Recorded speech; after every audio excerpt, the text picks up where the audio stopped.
Assalamualaikum warahmatullahi wabarakatuh. Selamat pagi, salam sejahtera. Hari ini kita bicara tentang ilmu. Sebenarnya ilmu itu apa? Filsafat ilmu ya, filosofi ilmu. Jadi apa sebenarnya ilmu itu? Lalu kemudian bagaimana cara menjalaninya? Lalu untuk apa ilmu itu?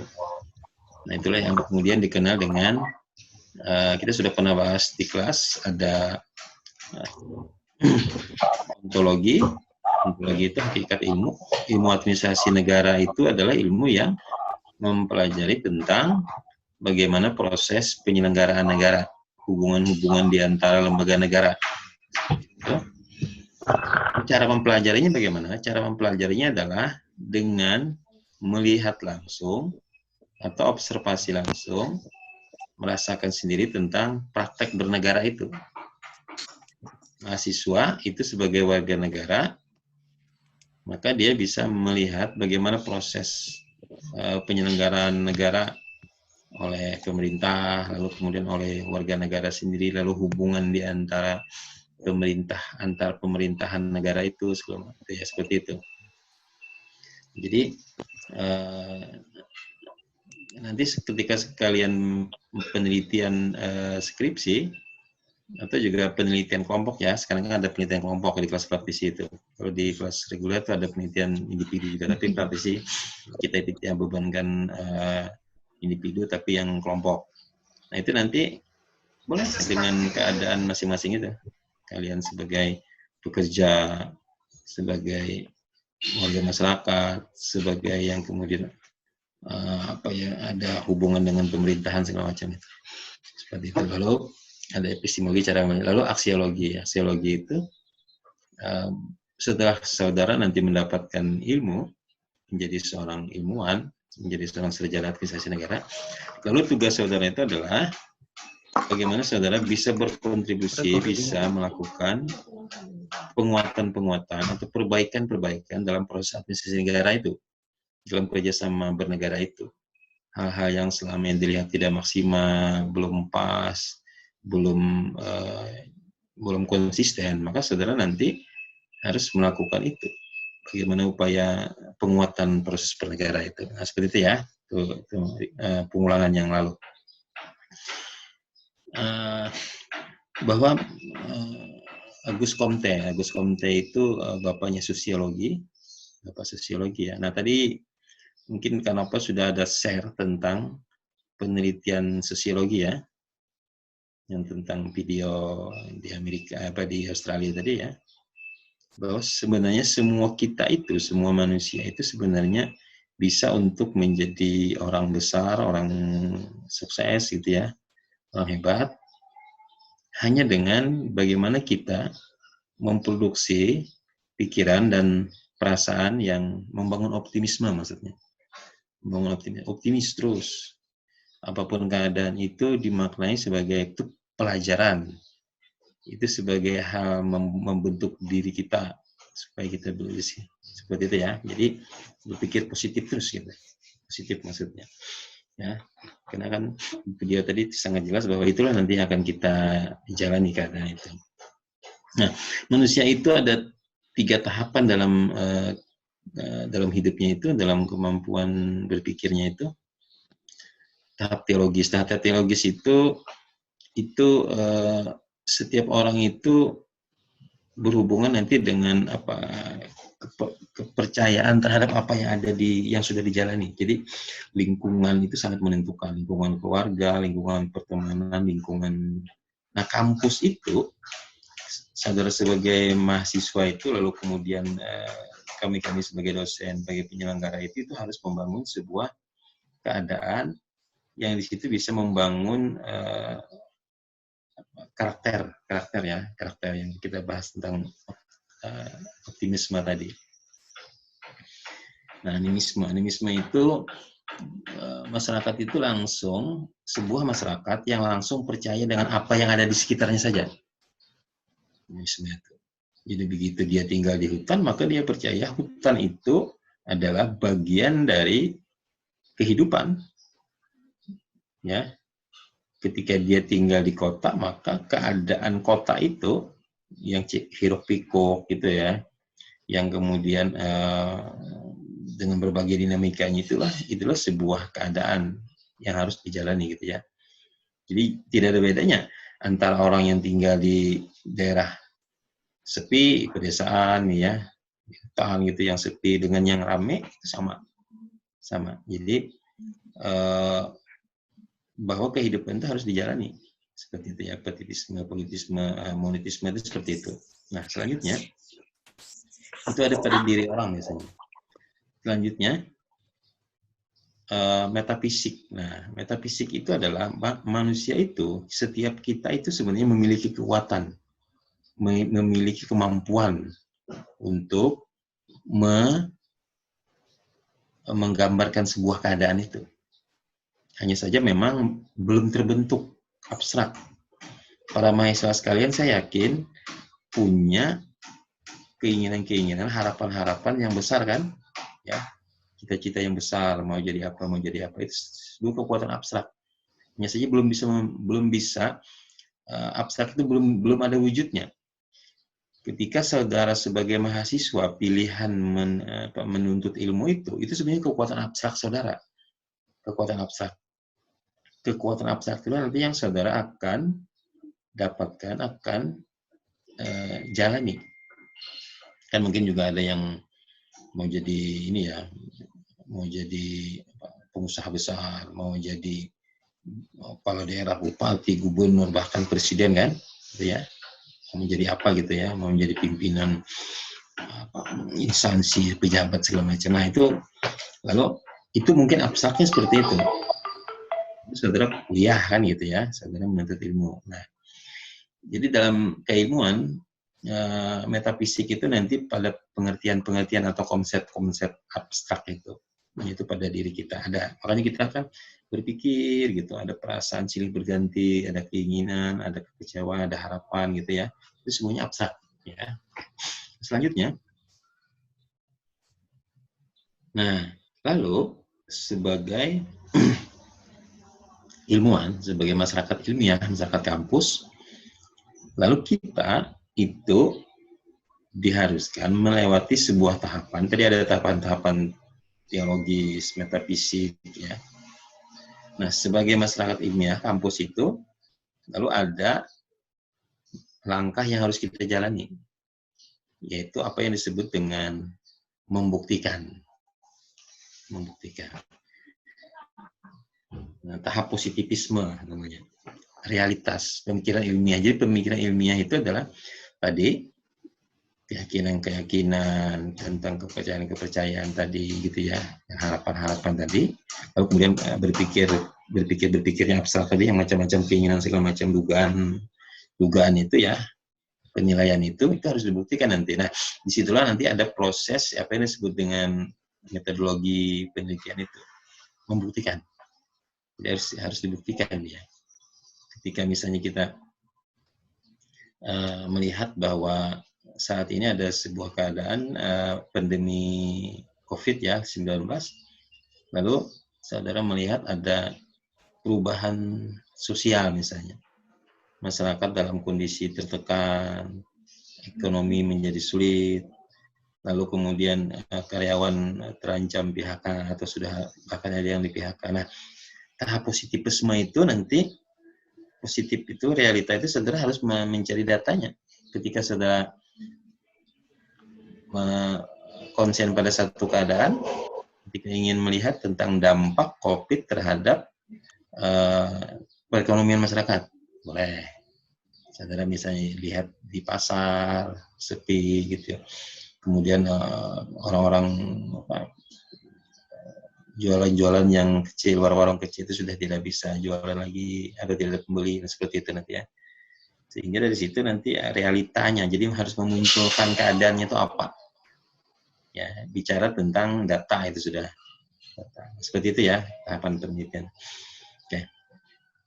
Nah, para pemirsa sekalian, kuliah Zoom ini kan sudah ada surat edaran dekan itu bahwa kita maksimal 40 menit. Ini dalam rangka mengefektifkan komunikasi ini, daring ini ya. Karena kan tidak bisa seperti tatap muka. lalu kemudian mengurangi beban bersama gitu ya. Nah, khawatir kemudian terpulsa segala macam. Jadi 45 menit itu maksimal.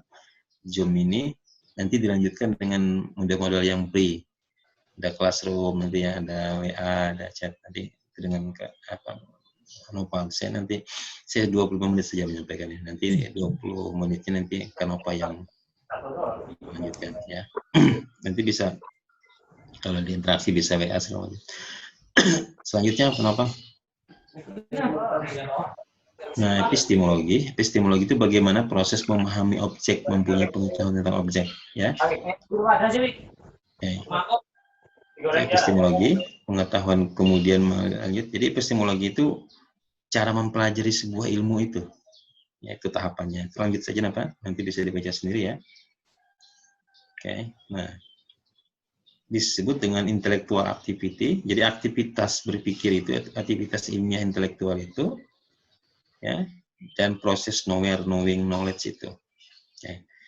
Nah, para mahasiswa sekalian, bahwa dalam berpikir itu manusia itu dibimbing ya, dituntun oleh Sang Pencipta itu, oleh Allah, oleh Tuhan Yang Maha Esa, Allah Subhanahu Wa Taala itu ya.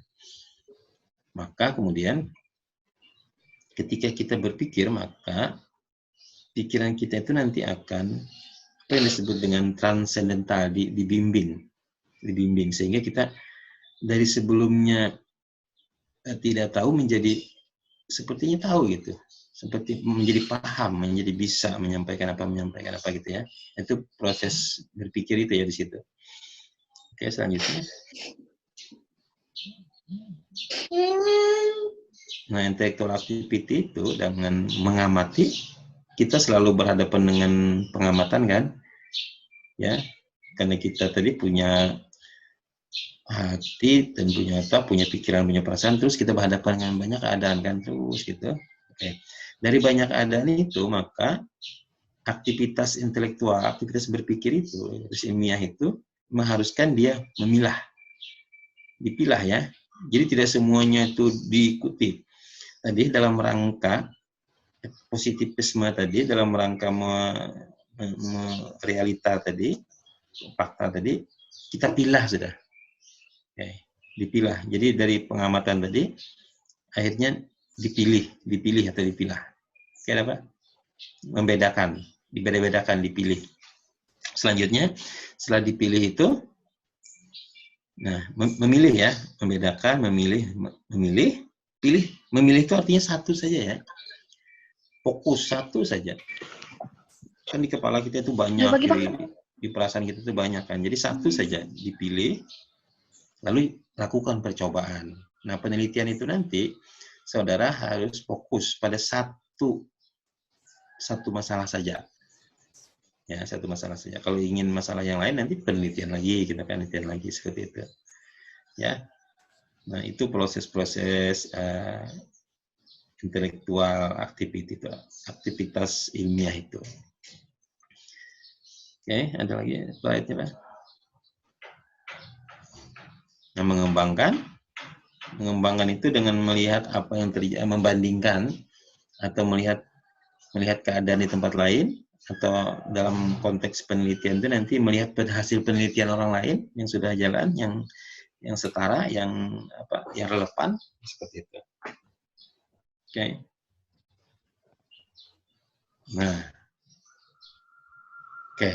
ya, berbicara. Ketika kita sudah melakukan tahapan itu, maka pilihannya ada dua. Ya, ada dua. Berbicara atau kita bisa menyatakan sesuatu keadaan itu dengan apa adanya. Ya, kan ketika melihat sebuah keadaan, kita kan sudah bisa mengatakan ini keadaannya apa gitu ya. Tidak disertai analisis namanya itu.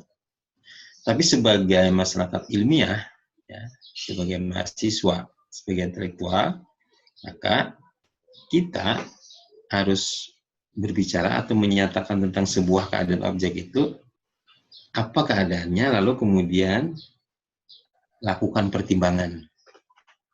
Ya, lakukan pertimbangan atau klarifikasi, melihat, menguji lagi, dilihat lagi, diuji lagi. Sehingga nanti bentuknya sudah dalam bentuk apa yang disebut dengan analisis. Ya, nah, dalam menganalisis itulah setiap orang menjadi berbeda. Objek itu kan semuanya sama ya, tidak ada perbedaan. Misalnya, ini orang kesulitan, mulai kesulitan ekonomi terkait dengan pandemi COVID ini karena pembatasan dalam banyak hal. Objeknya sama kan? Tapi pernyataan setiap kita, analisis kita itu menjadi berbeda. Itu sangat tergantung nanti dengan cara kita memandang, melihat keadaan itu, latar belakang kita itu hidup dalam kondisi lingkungan yang mana, gitu ya, atau dikaitkan dengan sejauh mana tingkat kepedulian kita, apa yang disebut dengan sensitivitas kita itu, ya, keberpihakan kita itu, seperti itu nanti. Nah, menilai itu sebenarnya, menilai itu kan kepentingan, ya, menilai itu kepentingan.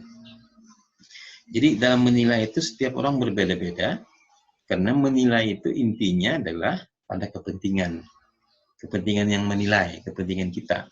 Artinya terkait dengan apa yang ada di dalam diri kita. Seperti itu. Yang berikutnya. Ya, proses knowledge itu. Knowledge itu adalah bagaimana manusia itu mengetahui, merasakan, dan mencapai apa yang dirasakan berdasarkan pada kesadaran. Nah, itu yang saya sebut tadi dengan yang disebut Agus Comte tadi ya. Kesadaran. Knowledge itu kegiatan berpikir atau nalar secara sadar, ya, dengan menggunakan indera kita.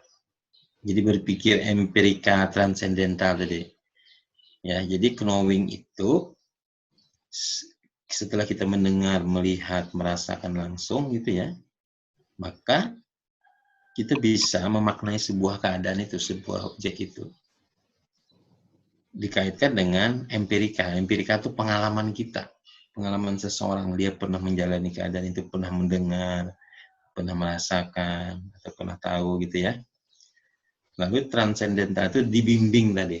Dibimbing sang pencipta dalam berpikir, dalam bersikap itu. Nah, seperti itu. Lalu knowledge itu sehingga dia menghasilkan pengetahuan. Ya, pengetahuan ya boleh dari nalar atau berhubungan dengan tadi kepercayaan, indera. Jadi kan yang disebut Agus Comte tadi adalah apa yang disebut dengan apa kepercayaan seseorang gitu ya, lingkungannya membentuk gitu. Nah, itu semuanya itu yang menjadi potensi keilmuan itu dari situ. Oke. Selanjutnya.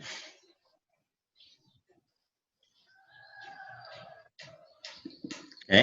Nah, melalui klarifikasi dan pencarian lebih lanjut, ya, jadi ilmu pengetahuan itu sebenarnya adalah memeriksa lagi, mencek lagi, lalu mencari lagi keadaan berikutnya itu, selanjutnya itu memperkirakan, menduga-duga, memahami gitu ya.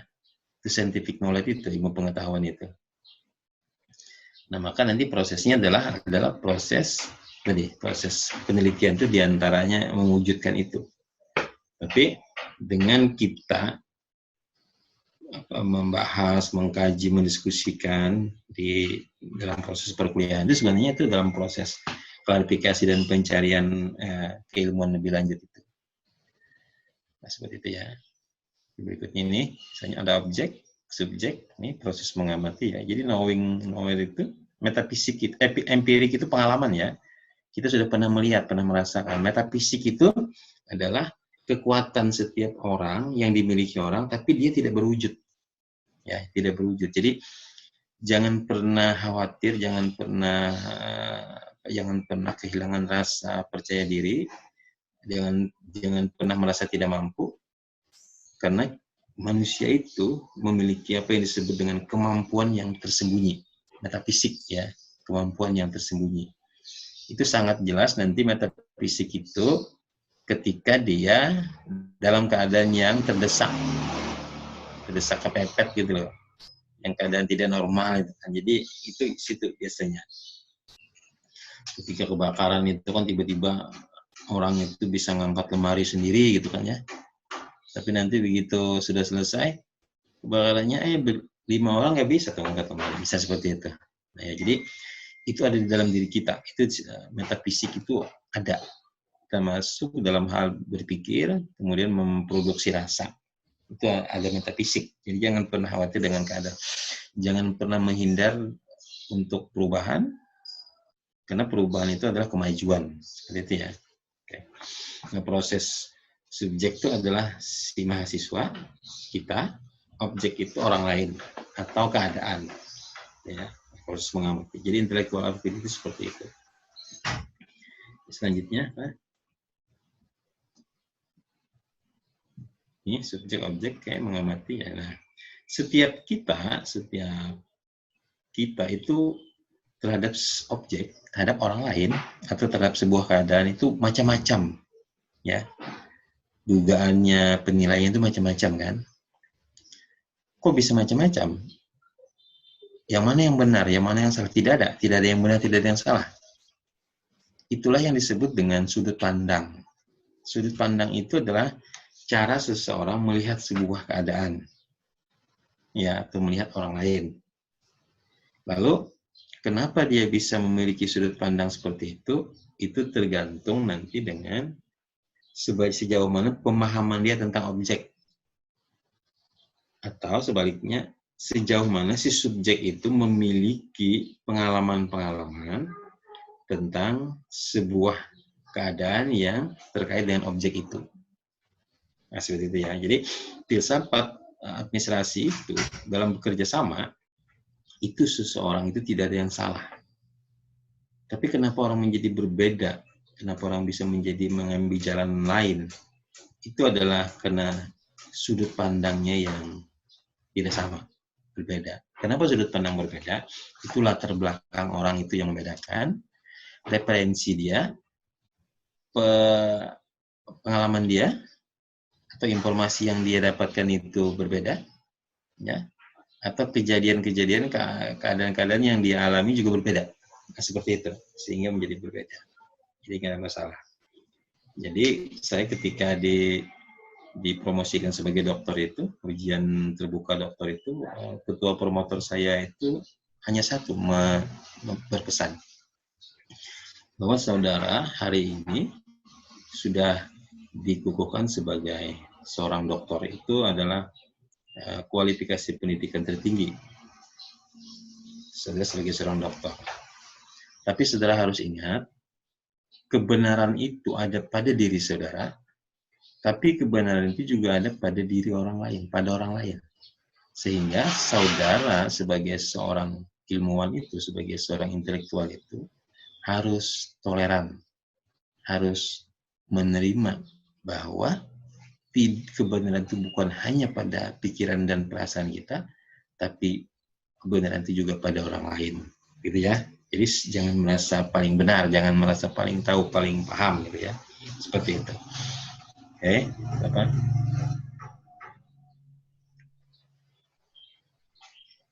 Nah, gitu ya. Tadi sudah kita bahas kenapa berbeda, karena keterbatasan pengamatan, tempat, waktu, subjek. Ya. Nah, ketika kalian itu kan gini, ketika lagi duduk, ketika marah lagi duduk tuh berdiri, ketika masih saja marah berjalan, ketika masih saja tidak berubah perasaan duduk lagi, seperti itu ya. Jadi keadaan itu, perubahan keadaan itu juga membedakan. Kalau kalian lagi kayaknya rumit gitu ya di dalam rumah, coba aja keluar rumah. Ya nggak usah jalan-jalan, kan sekarang kan nggak boleh jalan-jalan ya. Ya di depan pintu aja misalnya gitu ya. Lihat lihat awan gitu ya, lihat matahari gitu ya. Seperti itu. Atau dari satu tempat ke tempat yang lain seperti itu. Jadi perubahan-perubahan itu juga akan membuka keadaan-keadaan baru ya. Seperti itu. Nah, itu terkait dengan keterbatasan pengamatan itu lah. Lalu kemudian ada sebuah ini para orang-orang kata-kata bijak, bahkan saya pun merasakan itu. Semakin ilmu itu semakin bertambah ilmu kita itu merasa semakin kecil, ya, semakin kecil. Semakin bertambah ilmu itu, kita itu semakin merasa tidak paham dengan dalam kehidupan ini, seperti itu ya.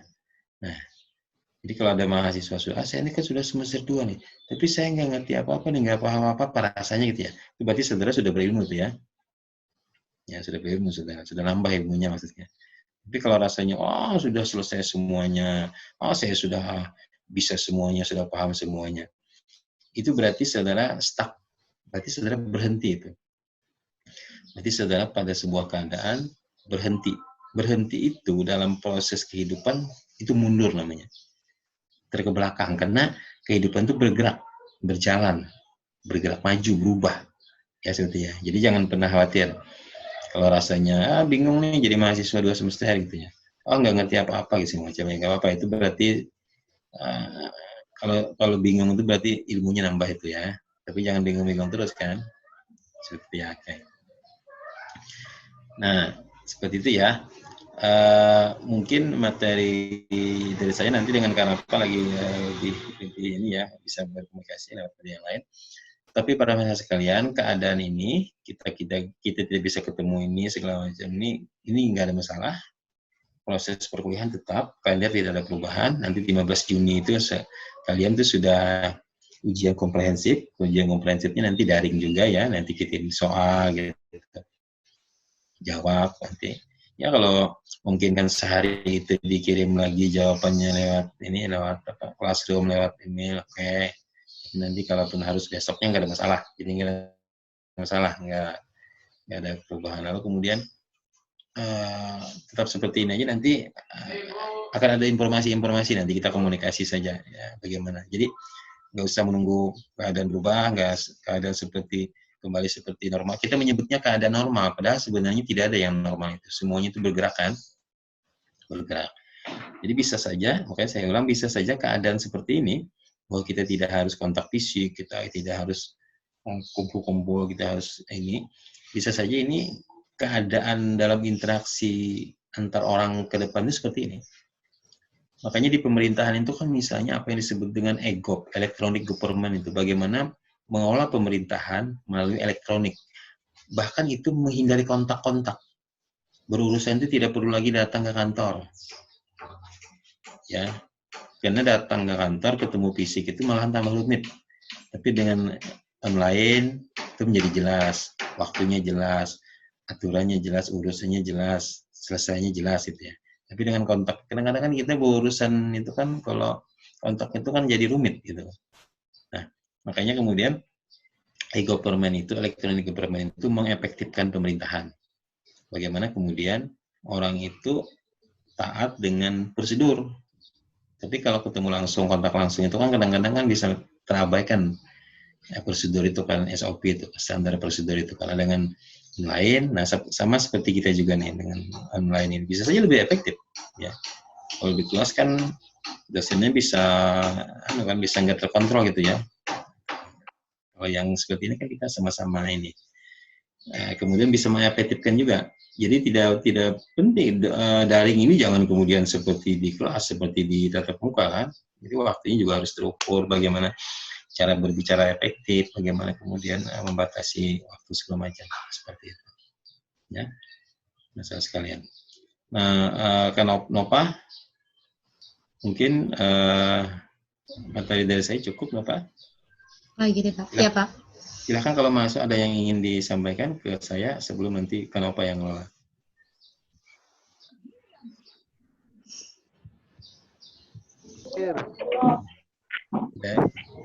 Nah, tapi kayaknya apa yang disampaikan ya, masih bingung ya, bingung. Oh, berarti itu kan berilmu, sudah nambah ilmunya kan, bingung kan ya. Jadi gini ya. menerima sebuah keadaan itu, menerima konsep itu, jangan menunggu kita paham. Jadi terima aja dulu. Karena dengan menerima itu berarti kita sudah memutuskan untuk maju, ya. Karena kalau kita menunggu kita paham, berarti kita nggak maju itu. Kita sudah punya. Padahal keadaan kemajuan itu adalah sesuatu yang kita tidak paham, belum tahu, belum ada. Maka pentingnya, nah maka nanti tadi ada apa ngirim konsep itu ya.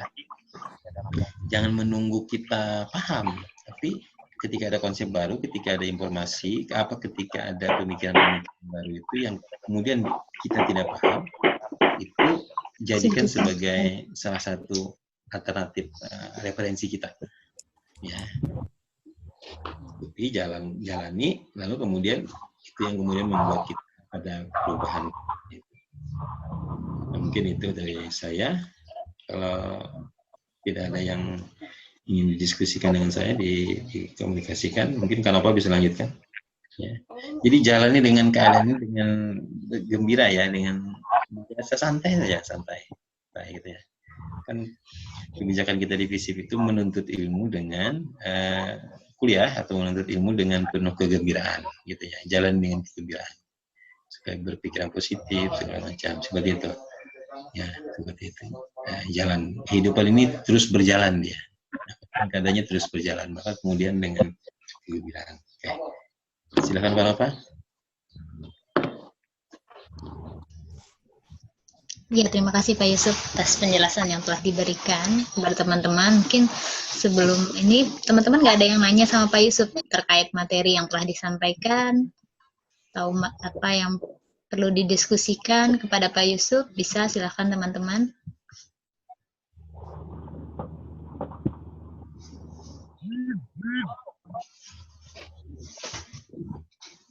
Tidak ada. Ya, nanti Kanova sekitar apa ya? Kita 45 menitan ya Pak ya? Iya Pak.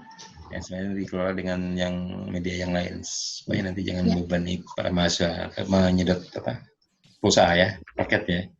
Iya Pak. Oke. Ya, silakan. Silakan dengan Kanova ya. Jadi nanti selanjutnya setelah 40 menit, maka teman-teman pindah aplikasi Classroom. Saya sudah siapkan aplikasinya.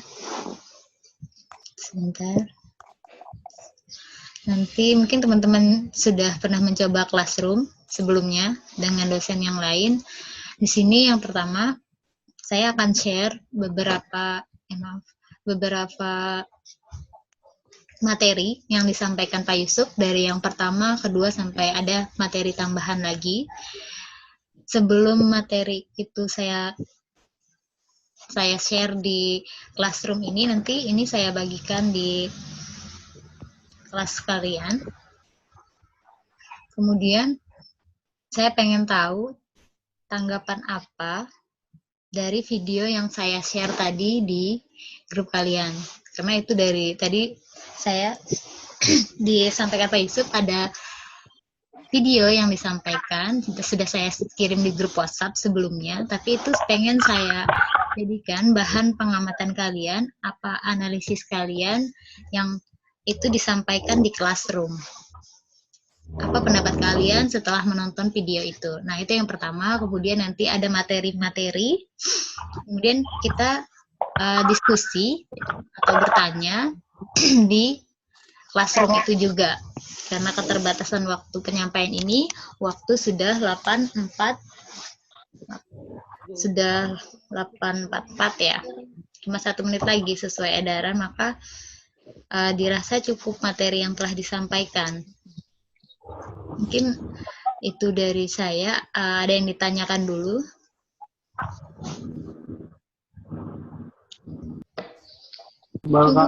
Ya, silakan Iqbal.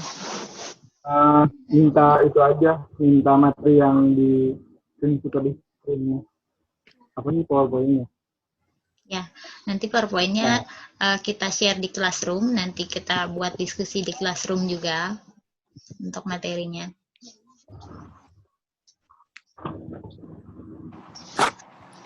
Yang lain?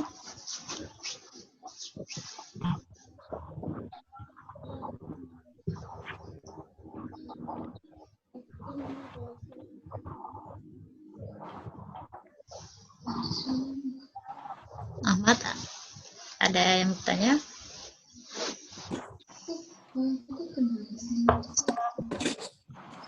Siapa tadi yang mau nanya?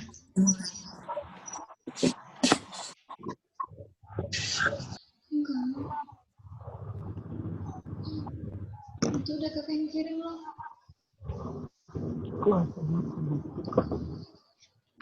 Mungkin seperti itu ya Pak Yusuf, langsung kita ke classroom, tidak materi tidak disampaikan kembali karena mengingat waktu sudah 8.45.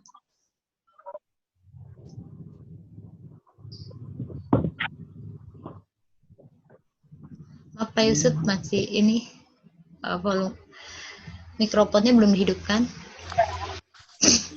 Ya, silakan lanjut ke classroom dengan Canva ya. Itu kan bisa sambil ini ya, sambil aktivitas yang lain gitu ya. Jadi enjoy aja, enjoy.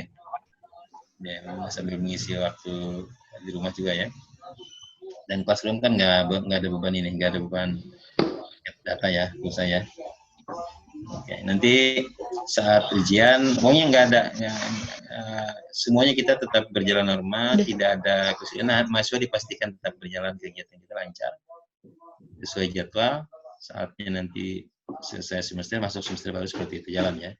Bahkan kalau keadaannya panjang terus seperti ini kan mungkin juga nanti sampai dengan sidang skripsi saudara juga daring gitu ya. Kemudian wisuda saudara juga bisa daring kan. Ya, seperti itu ya, siapkan seperti itu saja. Kita harus berpikir positif gitu kan, guys. Ya, silakan, terima kasih. Terima kasih ya para mahasiswa sekalian. Assalamualaikum warahmatullahi wabarakatuh. Waalaikumsalam warahmatullahi wabarakatuh. Baik teman-teman, kita akhiri perkuliahan online via Zoom ini, tapi perkuliahan akan tetap berjalan di classroom. Karena mengingat itu tadi yang pertama, kuota kalian, mengingat materi yang disampaikan cuma 40 menit, secara efektif, kemudian kita aktif di diskusi di media yang lain. Saya memilih media classroom agar lebih efektif, karena kalau di WhatsApp kan banyak chat yang lain.